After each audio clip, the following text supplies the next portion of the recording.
vamos dar início à nossa primeira aula. A primeira unidade vai abordar o quê? Os aspectos psicológicos do envelhecimento e crescimento e desenvolvimento humano. Os principais objetivos a serem alcançados são descrever as idades cronológica, biológica, social e psicológica, identificar os principais aspectos psicológicos na velhice e caracterizar as fases do desenvolvimento humano.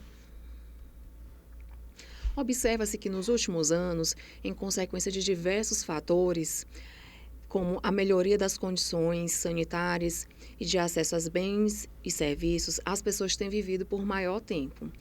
E devido aos avanços na área da saúde, tem possibilitado cada vez mais pessoas conseguirem viver por um tempo mais prolongado, mesmo possuindo algum tipo de incapacidade.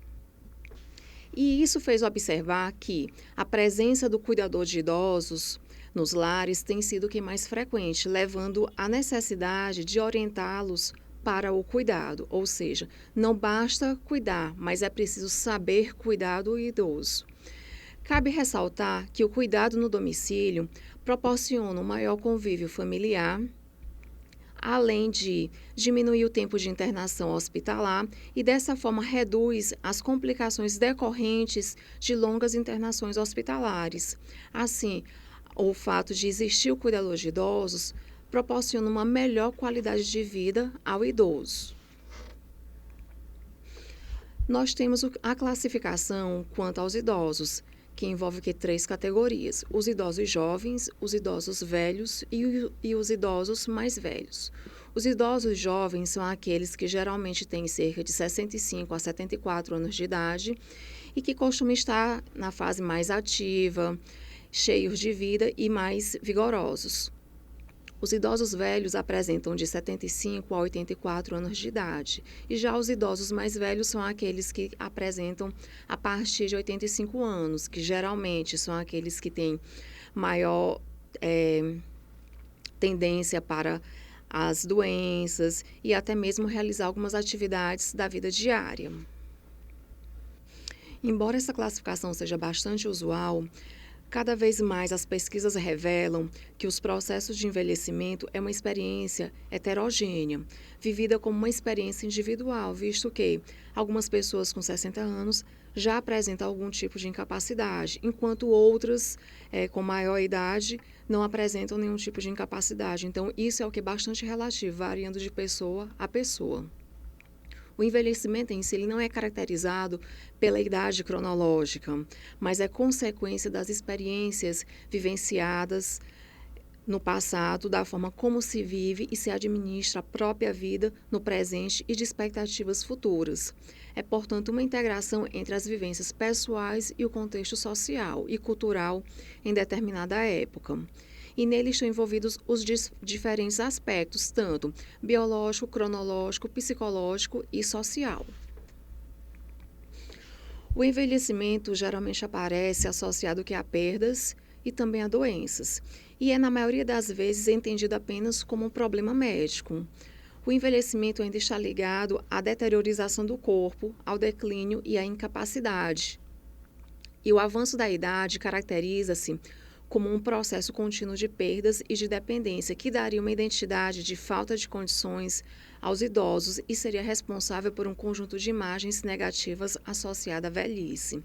Então, isso faz a gente perceber que, ao se tratar da velhice, geralmente as pessoas têm o quê? Uma visão negativa, não visualizando que se pode ter o quê? Uma melhor qualidade de vida e também ganhos ao se chegar a uma certa idade. As associações negativas relacionadas à velhice atravessaram os séculos e ainda hoje, mesmo com tantos recursos para prevenir doenças e retardá-las, é temida por muitas pessoas e vista como uma etapa detestável. Às vezes é comum ver pessoas dizendo que não querem envelhecer, ou então apenas colocar o quê? Aspectos negativos, embora se tenha o quê? Toda uma mudança na concepção do que é ser velho hoje em dia. O status reduzido das pessoas idosas é também devido à ênfase contemporânea na juventude, na beleza, autonomia, independência e na habilidade de ser produtivo ou reprodutivo. E assim a gente observa também que A mídia, ela estabelece o que? Um padrão. E esse padrão nem sempre é o que é alcançado por todos. E acaba por se associar a velhice com a ausência desse padrão estabelecido pela sociedade.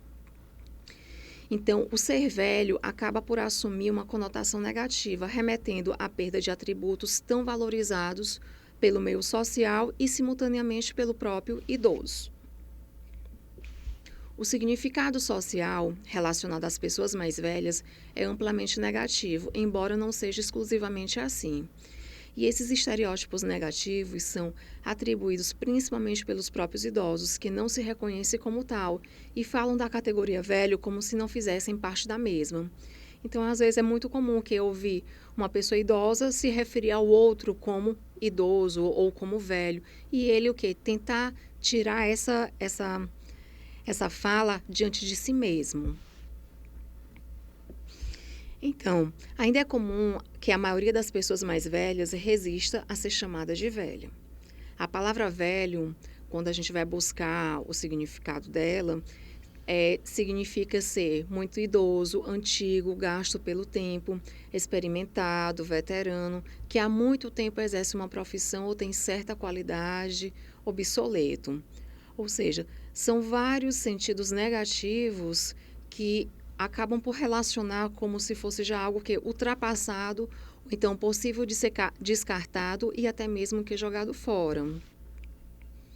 E é interessante também perceber que há como ver essa pessoa idosa com um aspecto também positivo, como uma pessoa que possui uma gama de experiências, podendo estar passando para as gerações mais novas. E assim acontecer uma troca de experiências, que com certeza vai ajudar tanto as pessoas que já têm uma maior experiência, quanto aquelas que estão por adquirir novas experiências. Segundo a Organização Mundial de Saúde, a velhice baseia-se na idade cronológica, na qual a definição de idoso inicia aos 65 anos de idade nos países desenvolvidos e aos 60 nos países em desenvolvimento. No Brasil, através do Estatuto do Idoso, as pessoas com idade superior a 60 anos são reconhecidas como idosas, porém, alguns benefícios só são adquiridos a partir dos 65 anos de idade, como a gratuidade no transporte público.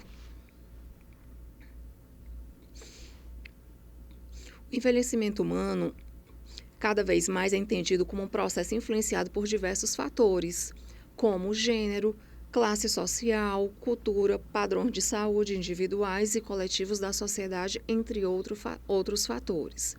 A velhice não é definida por simples cronologia, mas pelas condições físicas, funcionais, mentais e de saúde das pessoas, o que equivale a afirmar que podem ser observadas diferentes idades biológicas e subjetivas com indivíduos de mesma idade cronológica.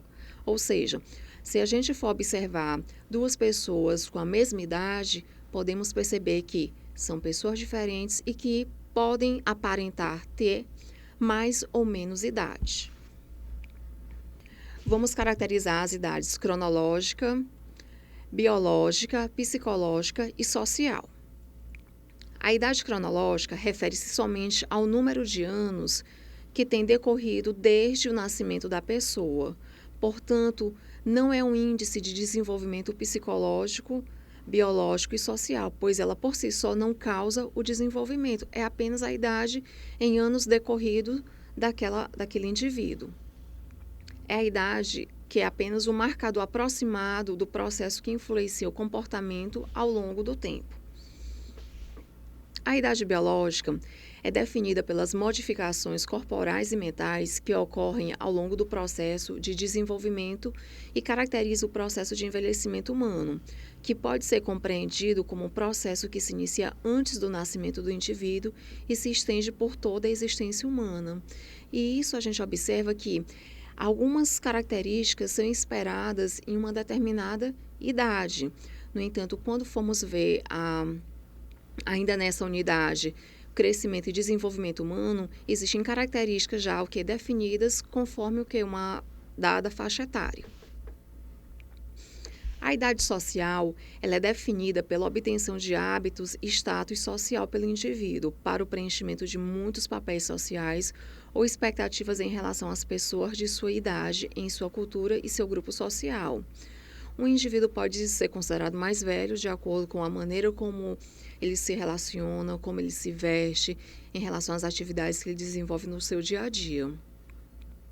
A medida da idade social é composta por performances individuais, de papéis sociais e envolve características como o tipo de vestimenta, os hábitos e a linguagem.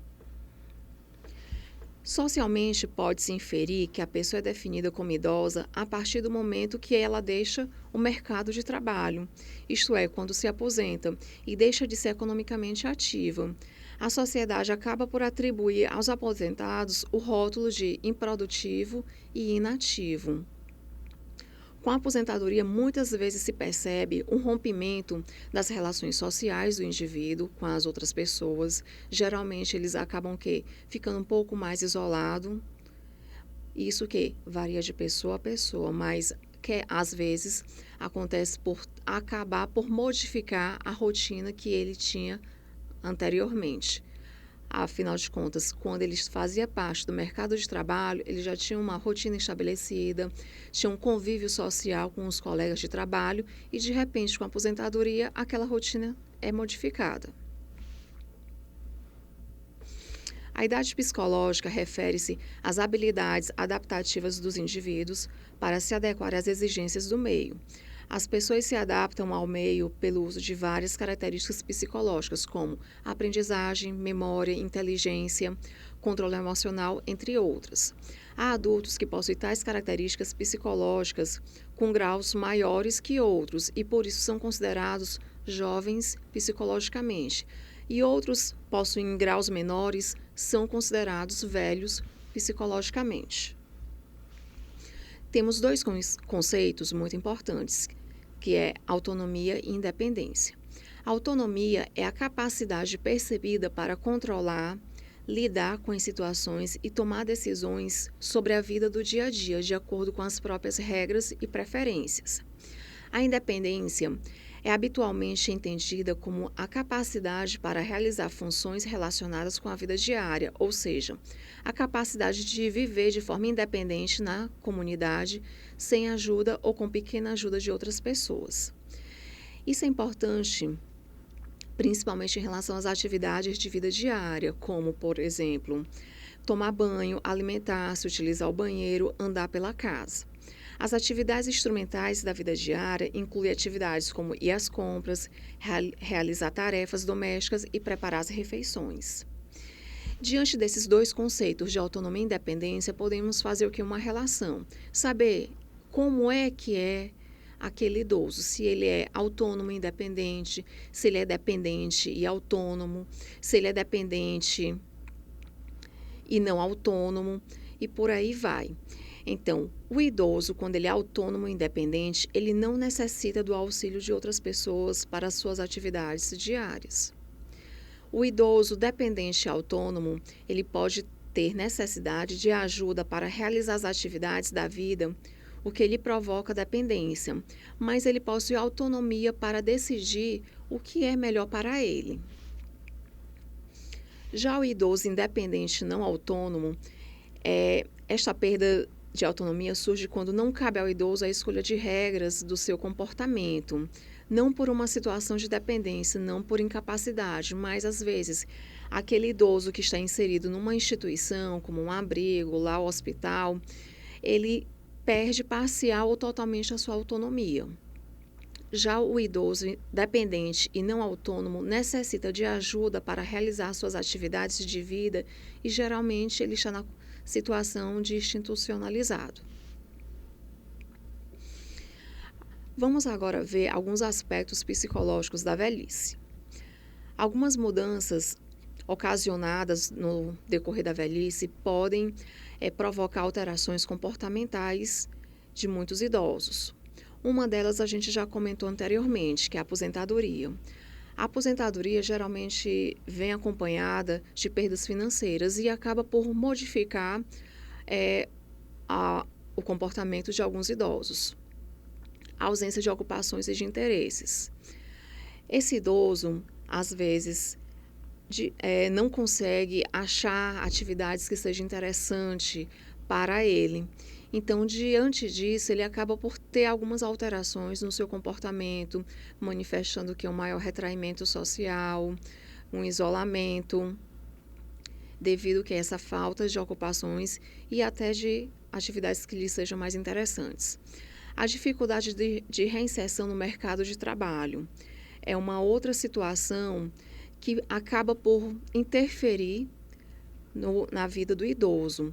Às vezes ele sai do mercado de trabalho devido à aposentadoria, tenta se reinserir, mas acaba apresentando algumas dificuldades em se reinserir, devido às vezes as empresas acharem que pelo fato de já ser idoso, ele não está atualizado diante das novas tecnologias e acaba sendo o quê?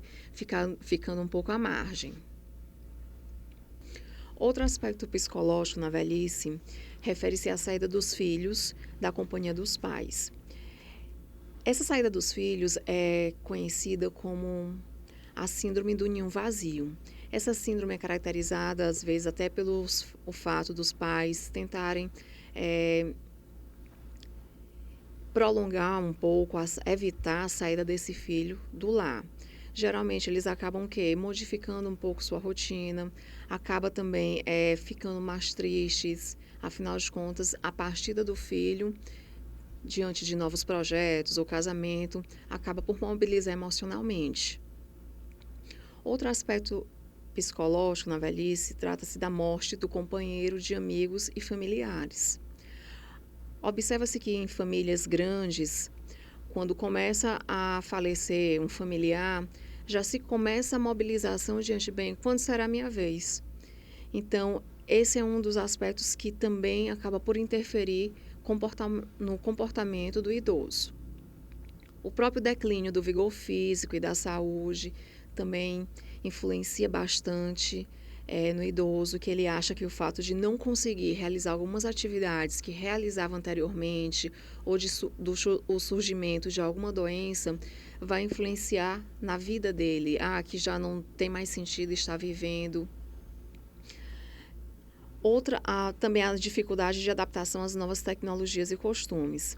E isso também está bastante associado com o mercado de trabalho.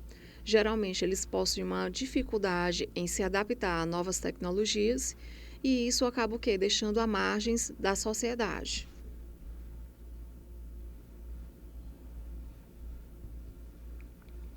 Então, lidar com as modificações e perdas vai requerer do idoso uma estrutura pessoal, sociofamiliar e econômica equilibradas na vivência dessas fases. E a estrutura de personalidade de cada um pode ser a diferença entre uma velhice bem ou mal sucedida. Diante de todos esses aspectos mencionados, a forma como o idoso vai lidar com eles vai fazer com que ele tenha uma velhice bem ou mal sucedida. Algo que chama bastante atenção na velhice é a depressão. Afinal de contas, detectar a depressão em idosos é uma tarefa um tanto difícil, pois muitos mitos sociais existem já caracterizando o idoso como aquela pessoa mal-humorada, que se queixa com tudo, e existe essa estigmatização, que certas coisas da idade podem se confundir com sintomas da depressão.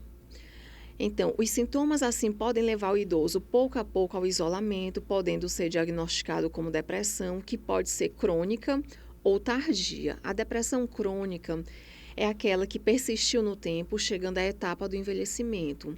Já a depressão tardia é aquela que decorre de situações existenciais, como perdas, lutos, doenças, vivenciadas no processo de envelhecimento de uma forma geral.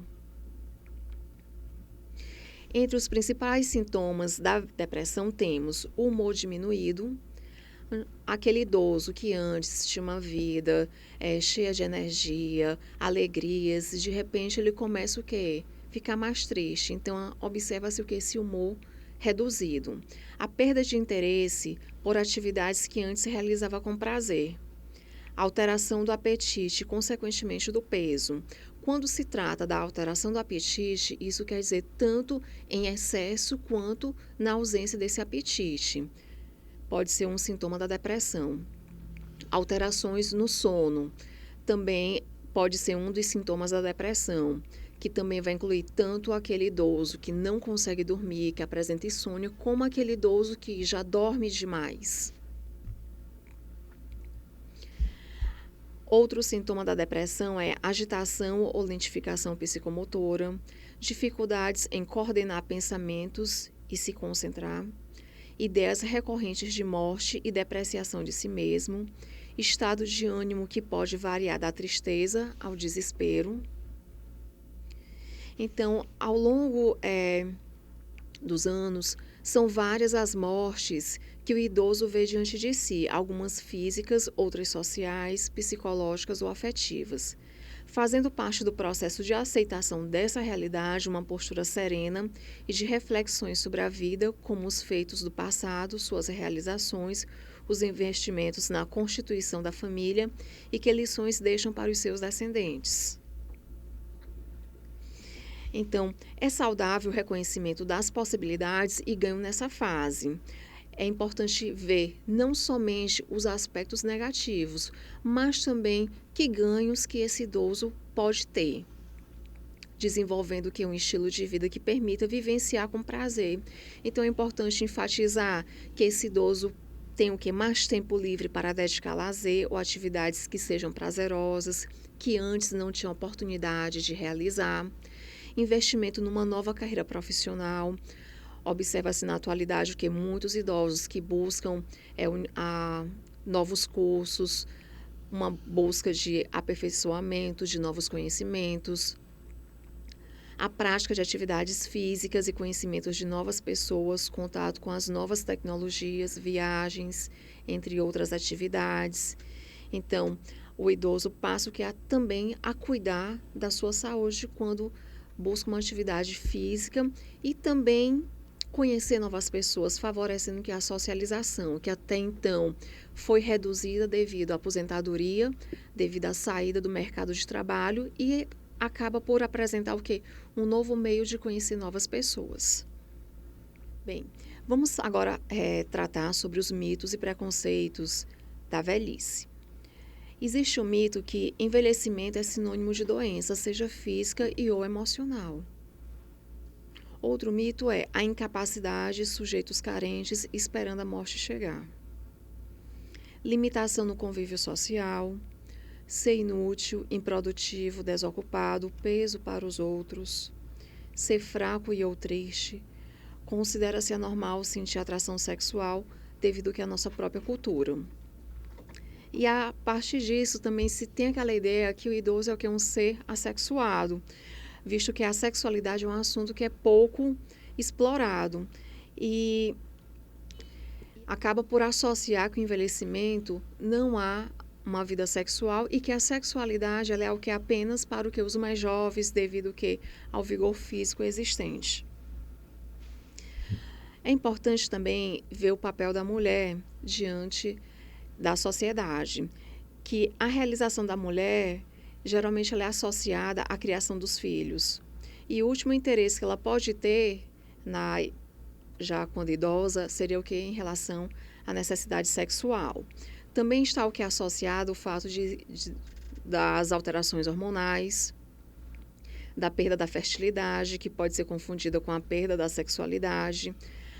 Também existe a educação para ter apenas um parceiro, então, se não tem mais, se ela já é viúva, ou então se por algum motivo o casamento não deu certo, então ela não deve ter um outro relacionamento, e isso é um mito existente.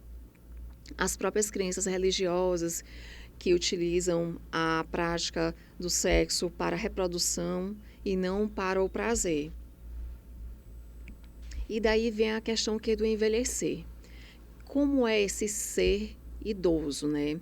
Que é importante a capacidade de dar sentido à sua existência. é ressignificar as perdas normais e patológicas. É um conjunto de significados construído ao longo da existência. Ou seja, o idoso ele precisa o quê? Ressignificar todas as situações vivenciadas nos últimos anos de sua vida, dando um novo significado, dando um novo sentido à sua existência. O envelhecimento é a própria existência se constituindo.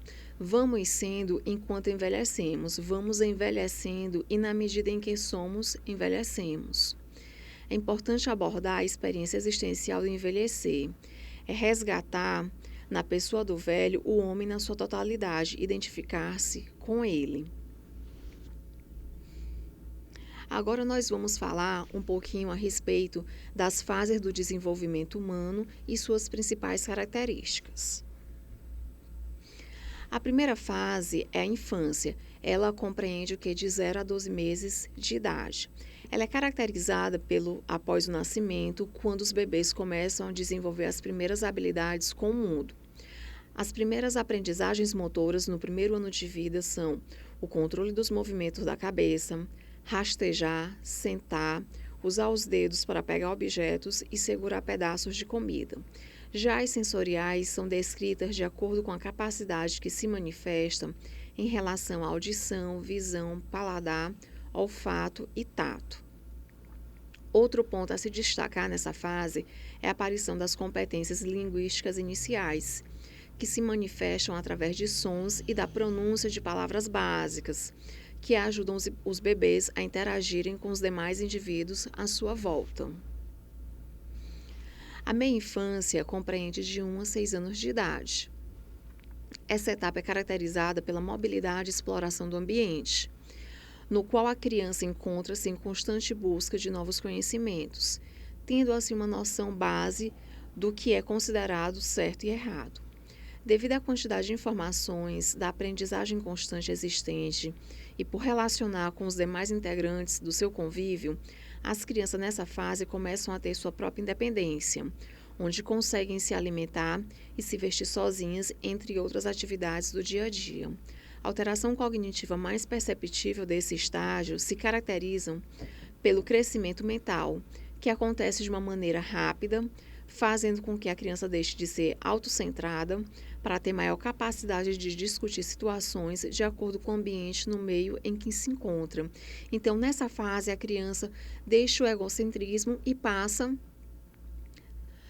a se relacionar mais com outras crianças de mesma faixa etária. A fase juvenil compreende de 7 a 11 anos de idade.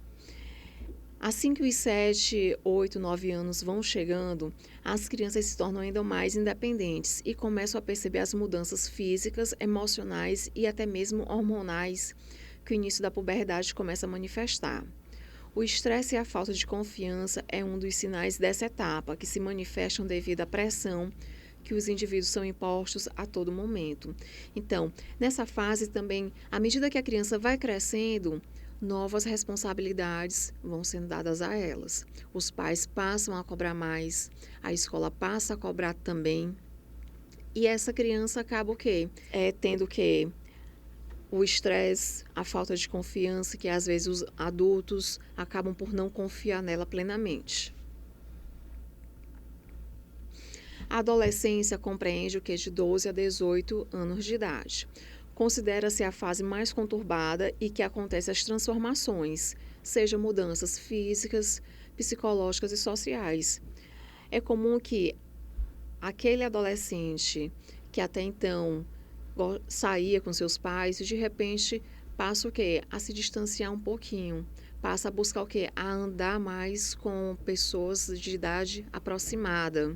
Então, isso é uma característica da adolescência, esse distanciamento em relação aos adultos, preferindo ficar próximo a pessoas de idade aproximada, que também têm os mesmos interesses. Devido às mudanças, os adolescentes se tornam novamente indivíduos com características de autocentrismo. Eles passam a ver o mundo como se girasse ao redor dele mesmo. Também a gente observa que é o início precoce da vida sexual, ocasionando algumas consequências, como gestações de risco, abortos, DSTs. e também às vezes acontece o uso indevido de drogas.